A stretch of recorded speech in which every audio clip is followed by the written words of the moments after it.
What is the best source of true information about the war in Ukraine? How to avoid any kind of propaganda and false information in this case? Roland Bartetsko. Finding accurate and truthful sources about what's going on in Ukraine is indeed a big problem, not only for the general public, but also for the people on the ground. I recently visited a bigger Ukrainian city which, in my opinion, was quite peaceful, but when I read an article about it from one of the famous three-letter news agencies/networks a few days later, I first thought they had written about another place. What they stated wasn't accurate at all. The problem with all the news from Ukraine, or any other country at war, is that they're often biased.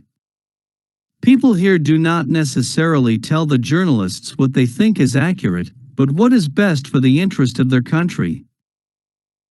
During a car ride in central Ukraine, the roads are sometimes blocked and what would normally be a 3-hour drive might take you 1 or 2 days.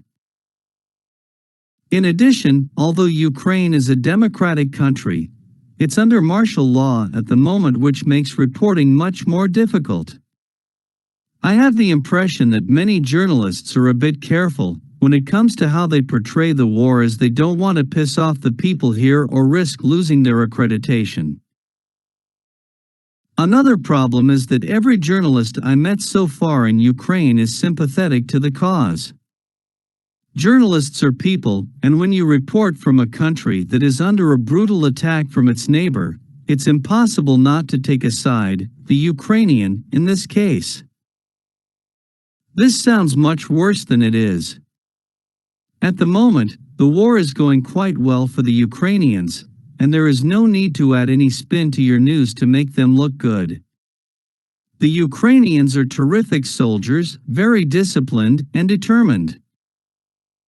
So, whom to trust as a source of information? When it comes to smaller things, I ask the people I know. I have contacts in every Ukrainian city or town, or know at least people who are from there. Still, I always recheck a piece of information. If someone, for example, tells me that a certain route is safe to use and takes about XY hours, I ask another person. The answers from those two different sources are almost never the same, which can be quite frustrating. The big problem with this method, however, is that isn't really practicable for the general public. I think that the estimates of the U.S. Department of Defense and those of the British Ministry of Defense regarding the process of the war and casualty numbers are relatively accurate. I wouldn't bet my house on these numbers, but they are the best we have. I also trust the official Ukrainian sources when it comes to which city is under attack and where the Russians are at the moment. The only problem is that things can move quickly, and every situational report is already at least a little bit outdated the moment it's published. On the other hand, I don't believe any TikTok videos, social media posts, interviews with soldiers or prisoners of war from both sides, or opinions from politicians and military experts. I do not think that they all lie, but I have no means to verify what they say or depict. My old brigade commander in Bosnia once gave us this valuable piece of advice.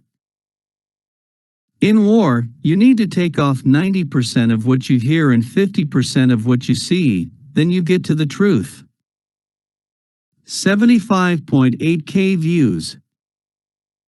View 3,881 upvotes.